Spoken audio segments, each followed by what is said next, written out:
বক্তব্য রাখছেন।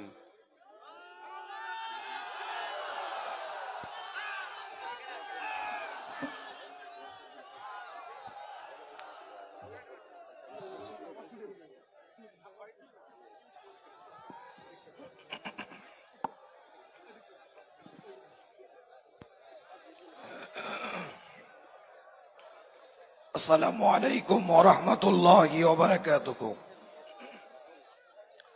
ইন্নাল হামদালিল্লাহ নাহমাদুহু ওয়া নুসাল্লি আলা রাসূলিহিল কারীম। আজকে আমরা মুসলিম পার্সোনাল ল বোর্ডের সভাপতিত্বে এবং পশ্চিম বাংলার বিভিন্ন সংগঠনের উদ্যোগে আজকে দলবদ্ধ হয়েছি কলকাতার রানী রাসমণি এভিনিউতে। যদিও সভাটা শহীদ মিনারে হওয়ার কথা ছিল, কিন্তু আজ রানী রাসমণি এভিনিউ আমরা দলবদ্ধ হয়েছি। মনে রাখবেন, আল্লাহ পাক কোরআনের মধ্যে এলান করে দিচ্ছেন, লান তানালুল বিররা হাত্তা তুনফিকুনা মিম্মা তুহিব্বুন। আল্লাহ কোরআনের মধ্যে জানিয়ে দিচ্ছেন, ততক্ষণ পর্যন্ত তোমরা আল্লাহর কাছে প্রিয় হতে পারবে না, ততক্ষণ পর্যন্ত তোমরা কল্যাণ করতে পারবে না নিজেদের, যতক্ষণ পর্যন্ত তোমাদের ভালোবাসার সম্পদ থেকে আল্লাহর রাস্তায় কিছু না ব্যয় করছো, ততক্ষণ পর্যন্ত তোমরা আল্লাহর দরবারে কল্যাণ হতে পারবে না, আল্লাহর দরবারে উত্তম হতে পারবে না।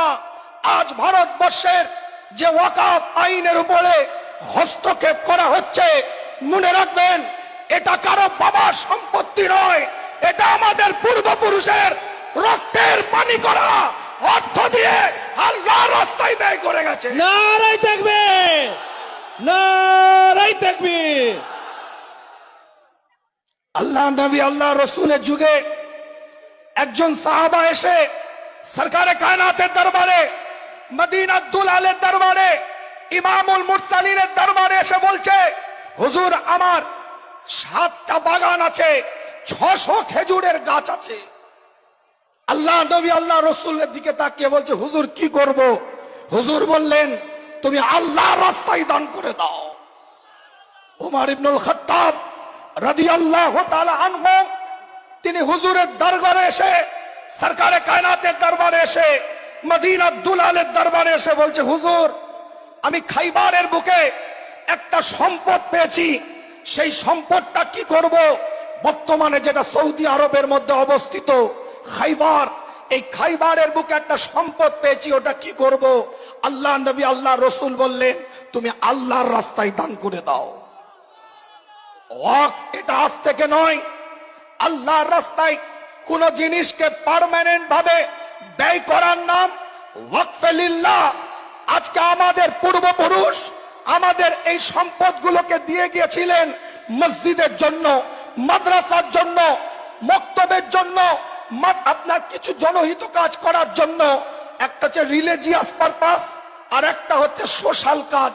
এই দুটো কাজে এই সম্পদের আয়টা ব্যয় হবে।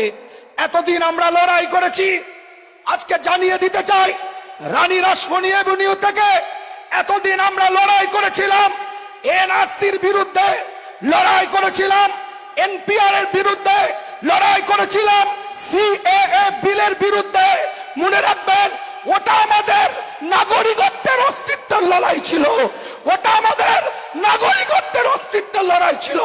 কিন্তু এই ওয়াকফ বিল, এটা আমাদের ঈমানের অস্তিত্বের লড়াই।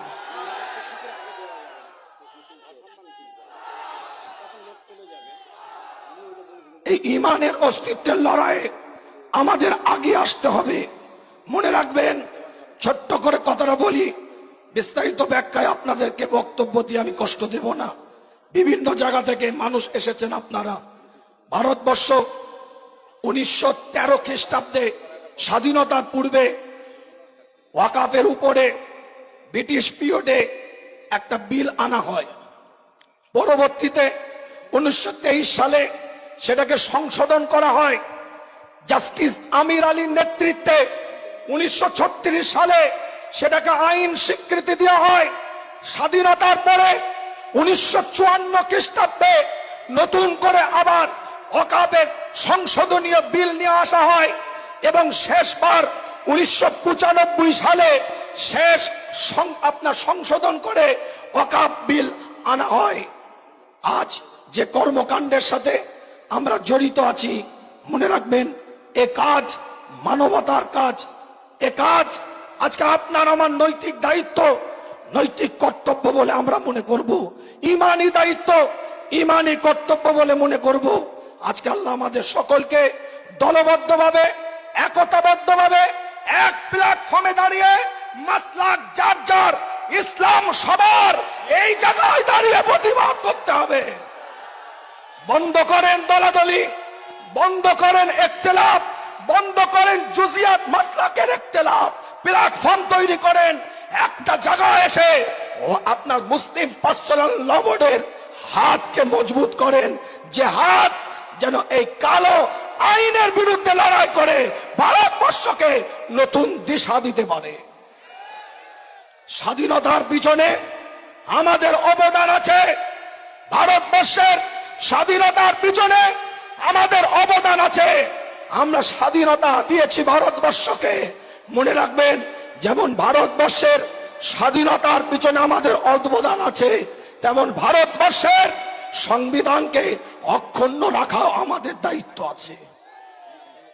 শেষ কথা বলে দিয়ে যাই, যেমন ওয়াকফ সংশোধনীয় বিলের বিরুদ্ধে আমাদের কথা বলতে হবে, ঠিক তেমন ভাবে রাজ্যের বুকে যে সমস্ত ওয়াকফ সম্পত্তি ব্যাড ইউটিলাইজ হচ্ছে, খারাপ ভাবে ব্যবহার হচ্ছে, যে পারপাসে ব্যবহার করা দরকার সেই পারপাসে ব্যবহার না হয়ে হস্তক্ষেপ করে ক্ষমতার পাওয়ার দেখিয়ে নোংরামি করছে, তাদেরও আমাদের বিরোধিতা করতে হবে। রাজি আছেন? রাজি আছে? তাকবীরের ধ্বনি দেন, নারায়ে তাকবীর, নারায়ে তাকবীর। আল্লাহ আমাদের সকলকে কবুল করেন। মঞ্চে উপস্থিত জামিয়াতে উলামা বাংলার বর্তমান সভাপতি আমার পীর আল্লামা মুফতি ইমরান উদ্দিন সিদ্দিকী ভাইজান আছেন, আমার কামরুজ্জামান ভাইয়ের দায়িত্ব নির্দেশনায় সুন্দর এই প্রোগ্রাম হয়েছে, বিভিন্ন সংগঠনে সহযোগিতায় হয়েছে। সকলে দলবদ্ধভাবে যখনই ডাক দিবে এক প্ল্যাটফর্মে দাঁড়িয়ে আসার চেষ্টা করেন। ওয়া আখির দাওয়ানা আনিল হামদুলিল্লাহি রাব্বিল আলামিন। নারায়ে তাকবীর। ইতিমধ্যেই মঞ্চে আমরা পেয়েছি অল ইন্ডিয়া মুসলিম পার্সোনাল ল বোর্ডের মহিলা শাখার আরো একজন মেম্বার জনাবা উজমা আলম সাহেবা, তিনি এসছেন। আমরা সকলের পক্ষ থেকে তাকে আন্তরিক অভিনন্দন, ভালোবাসা জ্ঞাপন করছি। আর একজন প্রিয় ভাই আমাদের অভিভাবক জনাব হায়দার আলী সাহেব, তিনি মঞ্চে আছেন, তাকেও আমরা আজকের এই ঐতিহাসিক সভা থেকে আন্তরিক অভিনন্দন, ভালোবাসা জ্ঞাপন করছি। এখন আমরা সুন্নতে নবাবির উপরে একটি নাচ শুনবো, আমাদের ইমানের জজবাটা বাড়বে ইনশাআল্লাহ।